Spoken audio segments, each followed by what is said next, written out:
good, everyone? Welcome back to another showcase. As soon as I pulled the LR Turles squad a couple of weeks ago during the top legendary summons, this is something that I wanted to do. Obviously, with that being said, I had to work on the link levels for each of these units. The Dokkan Fest Turles was already done, but again, I had to work on the LR version as well as the Great Ape version. But I wanted to compile into a video basically all three of these units on the same rotation because, you know, in the past, you guys, this might be a little bit of a throwback, but having both of the AGL Turles units was considered like one of the good rotations not too long ago. It's funny how things just change that quickly over time within the game, but I wanted to bring that back a little bit, so just a bunch of different types of scenarios. I threw them in, just only made sure to capture or include footage or clips with all three units on the rotation. So, you know, obviously with that being said, it took a lot of recordings and editing or whatever to make sure, you know, everything was, you know, worked out well. So again, this is more or less just something I wanted to do out of my own damn curiosity, and I'm sure, you know, there's probably a few of you guys out there wondering the same thing. But, you know, the best way to do it right is obviously for the STR version, you know, just use a TUR and then in addition to LR. But obviously you got to be a little bit of a whale in order to do that, right? Especially if you're considering doing them at 100% potential individually, you know. But this is more so, I guess I would say, the common folk situation of a rotation compared to that, I guess. But either way, it's a lot of fun to be able to run it. I actually did want to test out the Great Ape Turles with max level links and, you know, how that guy would hold up in today's kind of, you know, day of Dokkan battle. But I have not done like a dedicated showcase for the unit or the LR Turles squad with, you know, 55% potential. So if that's something you actually want me to do in terms of like an individual showcase, just let me know in the comments. I thought this would be a good way to just compile everything into one video. But if you are, you know, inclined to, you know, prefer to see it with the you know, each of them, you know, showcase with the right, you know, units and support and whatever, just let me know in the comments, like I said. Now let's just kind of briefly talk about, you know, the three units. I gotta start off with the Great Ape Turles because outside of leveling up the links or going through the link level grind for this unit, I can't even remember the last time I used this unit. Now, an Extreme Z Awakening will certainly massively help out the unit, but from a current state standpoint, and I'm not going to talk about all of it, but just high level super attack causes supreme damage with a medium chance to stun the enemy, so at least has a 25% chance to or I guess 30% chance to be able to stun the enemy, which is good, especially for super battle road settings. And you kind of see some of the rotations, you know, in the video here. But passive skill is a key +3 attack increase of 90% when key is 9 or more, and then also, you know, turns into the giant ape form when conditions are met.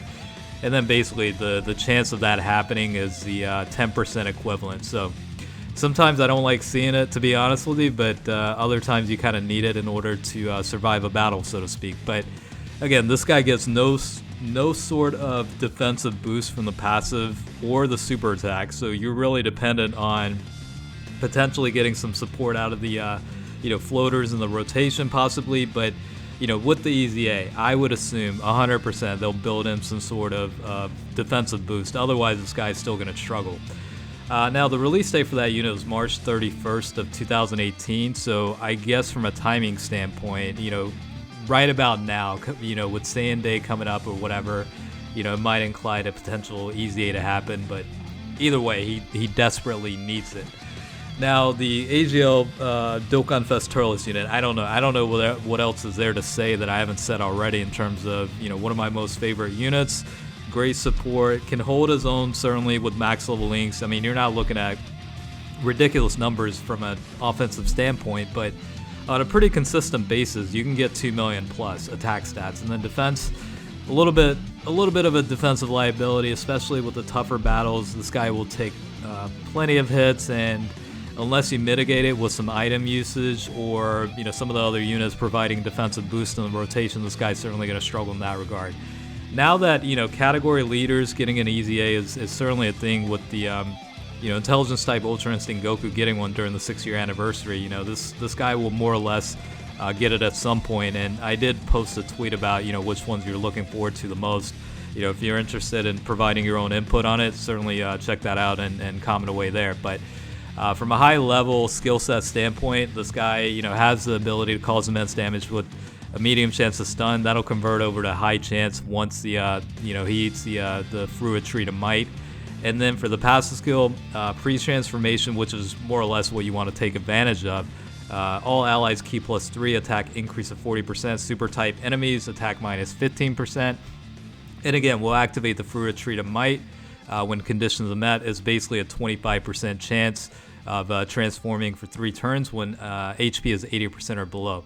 Now, I haven't really done a dedicated showcase for the LR Turles squad, I don't think, on this channel, but high level speaking, causes colossal damage with medium chance to stun the enemy with the 12 key, 18 key super attack, will raise attack for 1 turn, along with causing mega colossal damage with a high chance of stunning the enemy. So all these units are built around the stunning function, and real good candidates for the Super Battle Road settings. Now for the passive skill, it's an attack and defense increase of 130%. Terrifying Conqueror's category gets key +3, attack and defense increase of 30%, key +6, and attacks effective against all types when target enemy is stunned, and then also attacks effective against all types and high chance of launching an additional super attack when key is 24. So the key, getting the key meter to 24 is a little bit difficult, and the developers pretty much knew that would happen, so that's why they built in an active skill for this unit where you're essentially going to get, key +24 for 1 turn.